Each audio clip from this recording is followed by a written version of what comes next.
Hello, Daniel. Thank you for coming in today. Thank you for having me. I'm excited for the opportunity.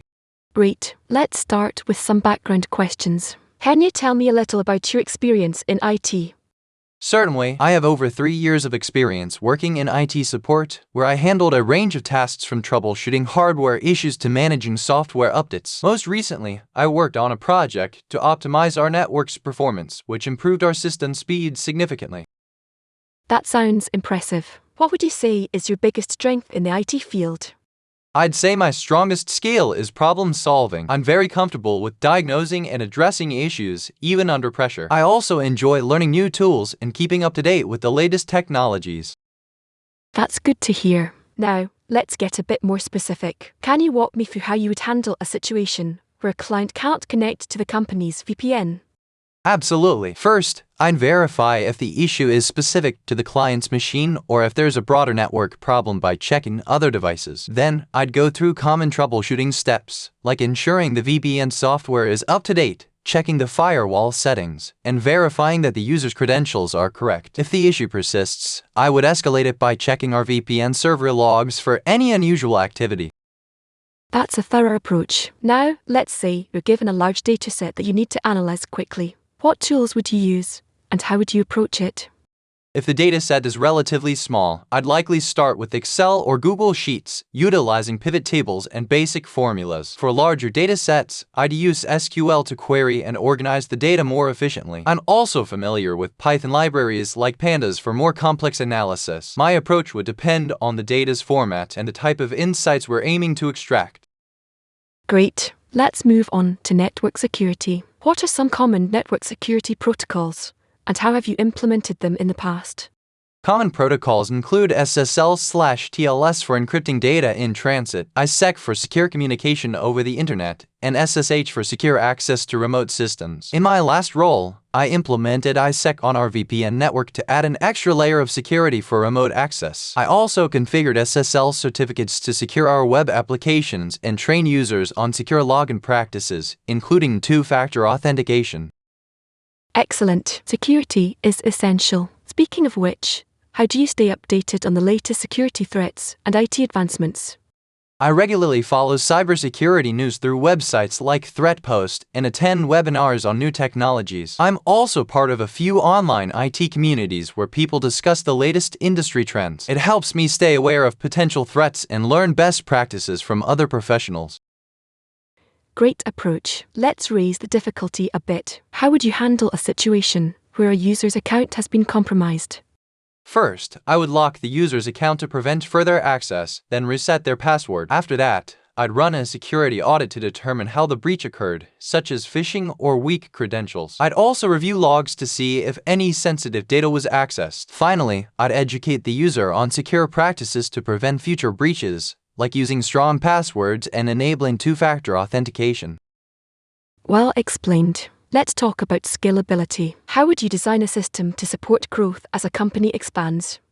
I'd start with a cloud-based infrastructure, as it's flexible and allows for scaling up resources as needed. I'd use load balancers to manage traffic effectively and ensure that our databases can handle increased requests, possibly through sharding or replication. Also, implementing a content delivery network, or CDN, would help reduce latency for users across different regions.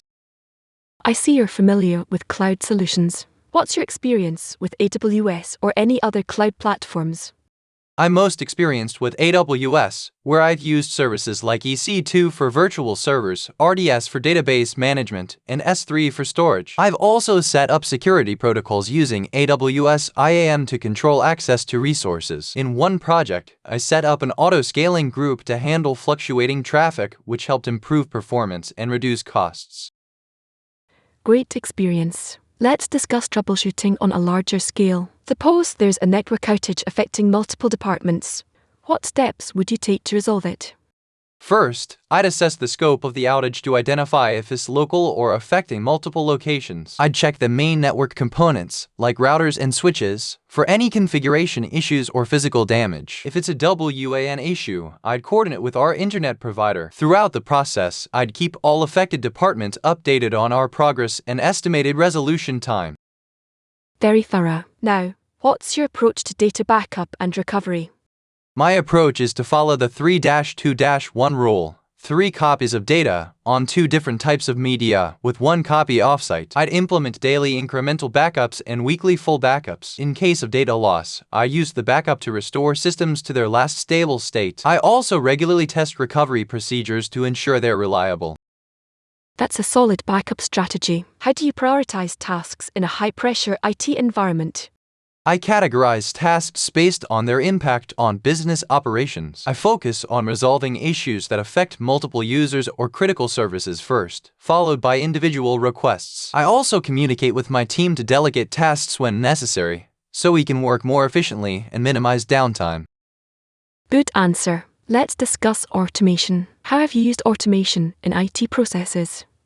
I've used scripting languages like Python to automate repetitive tasks, such as monitoring disk usage and generating reports. I also configured automated alerts for our servers' CPU and memory usage, so we can proactively address issues before they affect end users. Automation has saved us a lot of time and reduced human error. Sounds efficient. Let's move to incident response. Describe how you would handle a ransomware attack.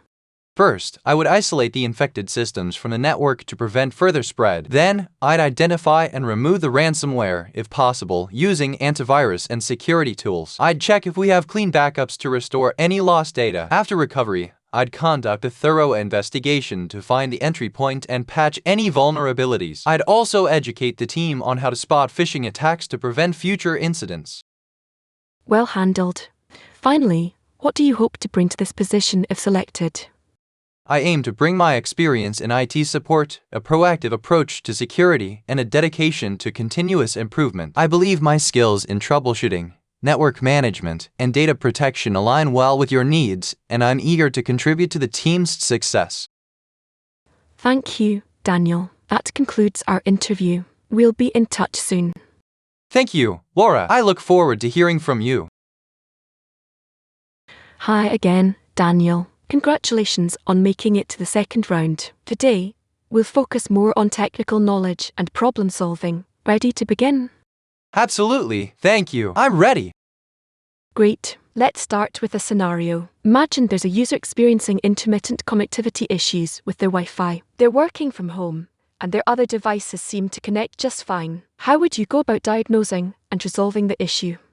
First, I'd confirm that the issue is device-specific by having the user connect to another network, like a hotspot, to see if the problem persists. If the issue only occurs on their home network, I'd ask them to restart their router and then update the network drivers on the affected device. If necessary, I'd adjust Wi-Fi settings to avoid channel interference.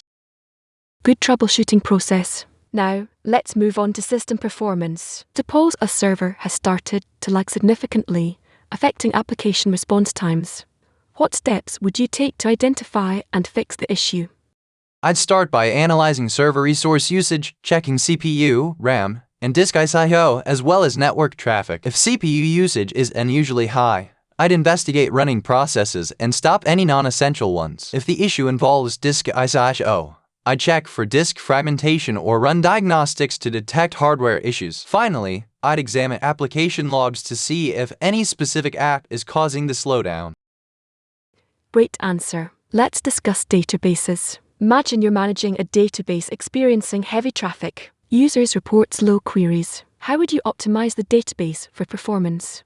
I'd begin by analyzing the slowest queries, identifying any missing indexes, and optimizing joins to reduce processing time. For commonly accessed data, I'd consider implementing caching to reduce the load on the database. Additionally, partitioning large tables could help manage data better. If the performance issue continues, I'd consider upgrading the server resources or scaling horizontally by using read replicas. Excellent. Now, a cloud question. Let's say our company is transitioning from an on-premises setup to AWS. What steps would you take to ensure data migration is secure and efficient? I'd start by setting up a secure VPN or direct connect to transfer data to AWS securely. During migration, I'd use AWS's encryption tools to secure data in transit and at rest. To minimize downtime, I'd plan a phased migration, moving critical data during off-peak hours and using tools like AWS DMS for continuous replication. Lastly, I'd set up access controls to ensure only authorized users can access the migrated data. Very thorough. Moving on to monitoring. Can you walk me through how you would set up a monitoring and alerting system for our infrastructure? Sure. I'd start by identifying key metrics to monitor, like CPU usage, memory, disk space, and network traffic. I'd use monitoring tools like Prometheus and Grafana to visualize these metrics and set up alerts for thresholds. For a cloud environment, I'd configure AWS CloudWatch to provide real-time monitoring and alerts. I'd also set up automated alerts to notify the team of critical issues, like CPU usage spikes or memory nearing full capacity. Good approach. Let's tackle cybersecurity. Suppose an employee reports a suspicious email. How would you handle the situation? I'd advise the employee not to click any links or download attachments. I'd then inspect the email headers to verify its origin and look for red flags like mismatched domains or unusual sender addresses. If confirmed as phishing, I'd isolate the email and run a security scan on the user's system. Finally, I'd document the incident and alert the rest of the team to remain vigilant for similar emails.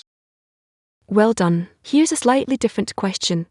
How would you design a fault-tolerant system for a web application with high traffic? I deploy the application across multiple availability zones to ensure redundancy. I'd also use a load balancer to distribute traffic evenly and prevent any one server from becoming a bottleneck. For the database, I'd use a managed solution like Amazon RDS with multi-AZ deployment and automated backups. Finally, I'd implement auto-scaling policies to handle traffic spikes and use a CDN to reduce load on the origin servers. Excellent. Very complete answer. Let's go into scripting. Can you describe a recent script you wrote to automate a routine task? Good. Recently, I wrote a Python script to monitor disk space on our servers. It runs daily and checks if the disk usage exceeds a specified threshold. If it does, the script sends an email notification to the IT team with details on which server is affected and the current usage. This script has saved us time by alerting us proactively before space issues become critical. That's a great example. Now we have users who access our systems globally. What steps would you take to ensure optimal performance and security for remote access?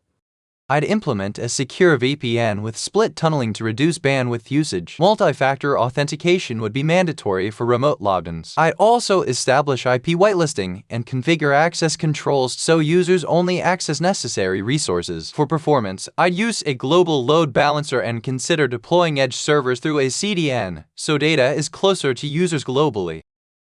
Very good. Let's go deeper into system failures. Suppose a critical application crashes unexpectedly. What would be your immediate steps to resolve and prevent future occurrences?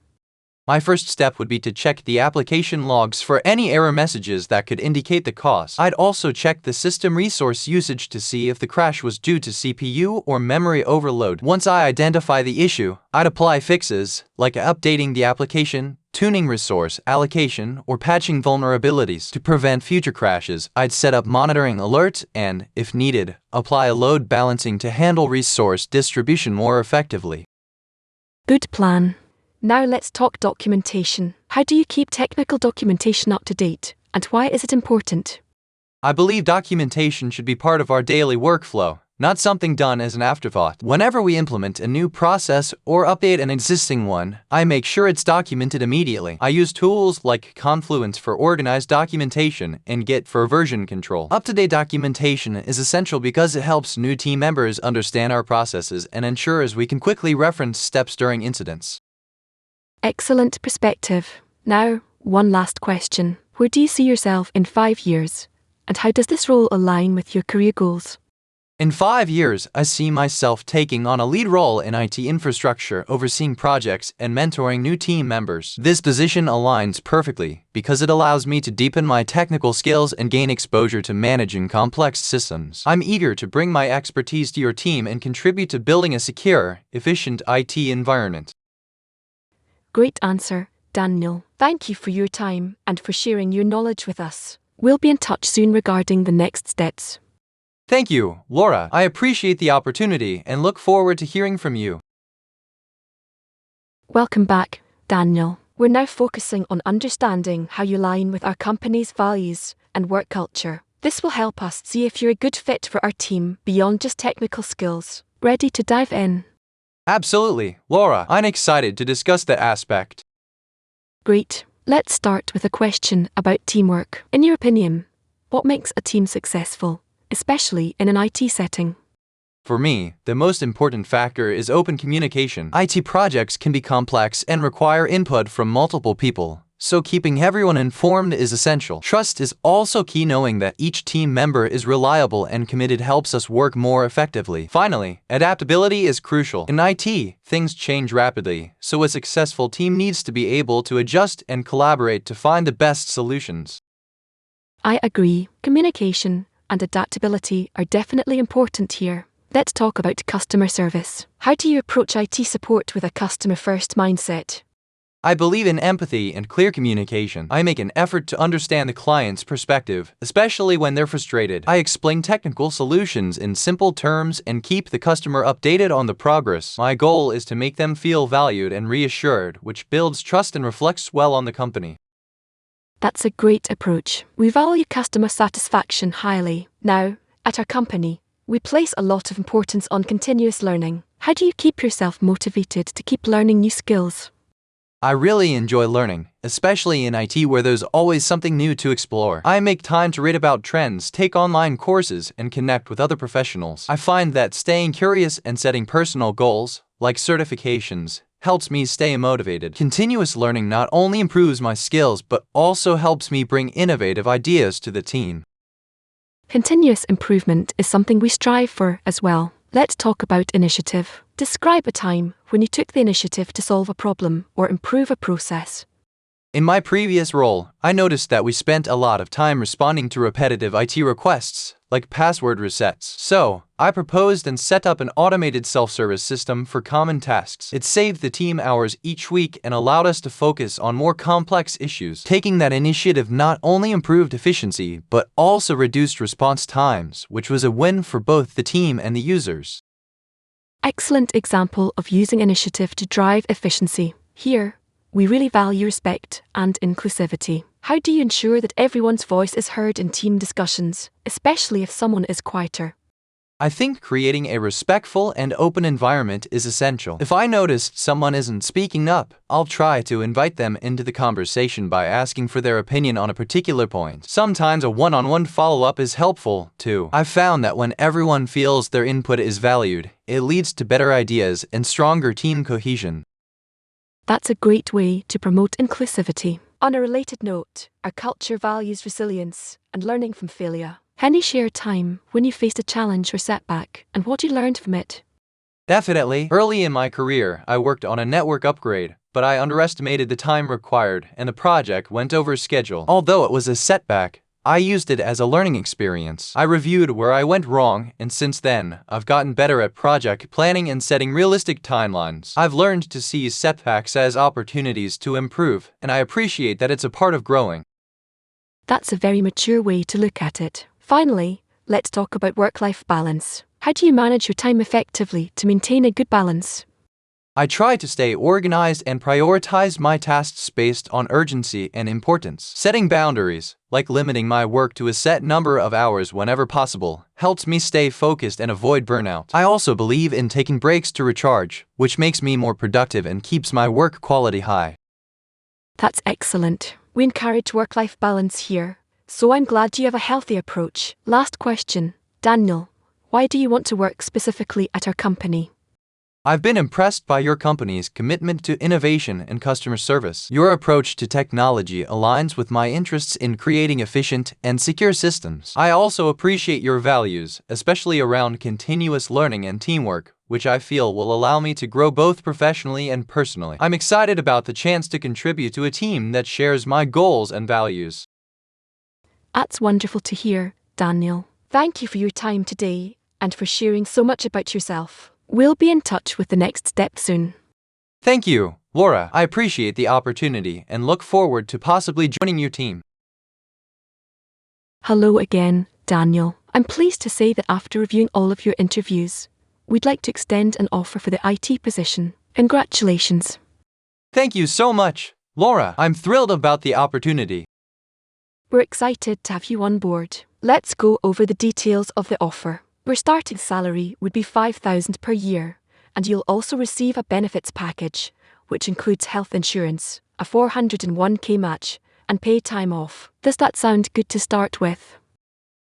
Thank you for the offer and for explaining the benefits package. I appreciate it. Based on my experience and industry research, I was hoping for something closer to 2,000. I believe this aligns well with my skills and the responsibilities of the position. Would there be room to adjust the offer?